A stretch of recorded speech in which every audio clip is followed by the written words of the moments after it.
Yunus sir, এখনো সময় আছে স্যার, এখনো অনেক সময় আছে দেশটাকে শুধরানোর জন্য, দেশটাকে সংস্কার করার জন্য। আপনি তো দেখি কিছুই করতেছেন না।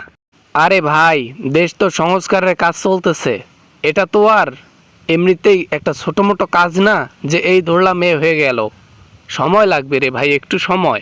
দিল্লিতে হাসিনা বসে আছে, খাচ্ছে দাচ্ছে ঘুমাচ্ছে। এত বড় একজন অপরাধীকে আপনারা ধরতে পারতেছেন না কেন? কেন ধরতে পারতেছেন না?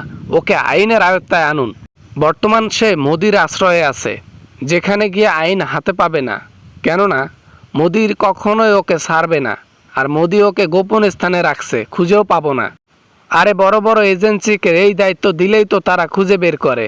কত গোয়েন্দা আছে, এর চাইতে বড় বড় অপরাধীকে খুঁজে বের করে শাস্তি দিছে। আর এটা তো যেন তেন।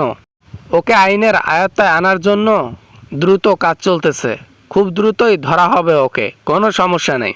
দেশের মানুষ নিশ্চিন্তে থাকো, ওর শাস্তি অনিবার্য হবে। স্যার গো স্যার, কতগুলো মানুষের প্রাণ ঝরে গেল, এগুলার বিচার যেন আপনি থাকতে হয়।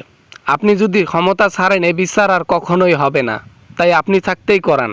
আপনাদের আস্থা এবং বিশ্বাসের মর্যাদা রাখার চেষ্টা করব আমি। দ্রুত একটা ভালো কিছু উপহার দেব বাংলাদেশকে, এবং এতে বাংলাদেশের মানুষ খুশি হবে অনেক। আর যারা ধরা খাইছে তাদেরকে বেঁচে রাখার দরকার কি? অযথা এত বড় বড় অপরাধী হয়েও তারা জেলের মধ্যে 3 বেলা খাচ্ছে, ভালো পোশাক পরতেছে। হইল কোনো এটা? অথচ একজন সাধারণ পাবলিক ছোটোখাটো অপরাধ করলে তাকে ডিরেক্ট ঝুলিয়ে দেওয়া হয়। তাতে যে অপরাধ করেছে আজীবন জেলের মধ্যে কাটাতে হবে। শুধু ঝুলিয়ে দিলেই হবে? আরে আজীবন যে জেলের মধ্যে থাকবে, ওখানেও তো মৃত্যুদণ্ড থাকছে। আর স্যার আইনের মৃত্যুদণ্ড, ওদের মৃত্যুদণ্ড এই আছে এই নেই। যাই হোক, আইনের কথা বাদ দিলাম, বাদ দিয়ে এখন মেন টপিকে আসি। স্যার একটু ফ্রি আছেন আপনি? হ্যাঁ হ্যাঁ, একটু ফ্রি আছি, তবে বেশি কথা বলতে পারবো না। ভাই তুমি যত দ্রুত বলতে পারো বলো, আমি শুনতেছি। হাতে সময় কম তো, অনেক কাজ। স্যার দেশের মধ্যে খালি সিন্ডিকেটই চলতেছে, খালি সিন্ডিকেটই চলতেছে। দেশের মানুষ আবার অনাহারে থাকতে শুরু করেছে। সবজির যে দাম, একটাবার বাজারে গিয়েছেন? কোথায় যে সিন্ডিকেট হয় এটাই তো মাথা নষ্ট করা কথা। কয়জনকে ধরবো? এখানে 10 জনকে ধরবো, ওখানে 10 জন করতেছে। এখানে 20 জনকে ধরবো, ওখানে আরেক 20 জন করতেছে। কারে ধরবো?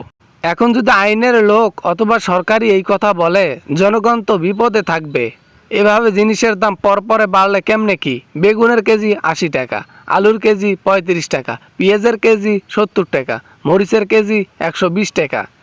মিনিমাম কেজিতে খরচ হচ্ছে 100 টাকা করে। কি হবে স্যার গরিবদের? আচ্ছা আচ্ছা, চিন্তা কইরো না, চিন্তা কইরো না। এখন একটু স্বাভাবিকে আসবে। উৎপাদন কম ছিল তো এই জন্য বেড়েছিল দাম, এখন ঠিক হয়ে যাবে ইনশাল্লাহ। ভালো থেকো তোমরা, হ্যাঁ।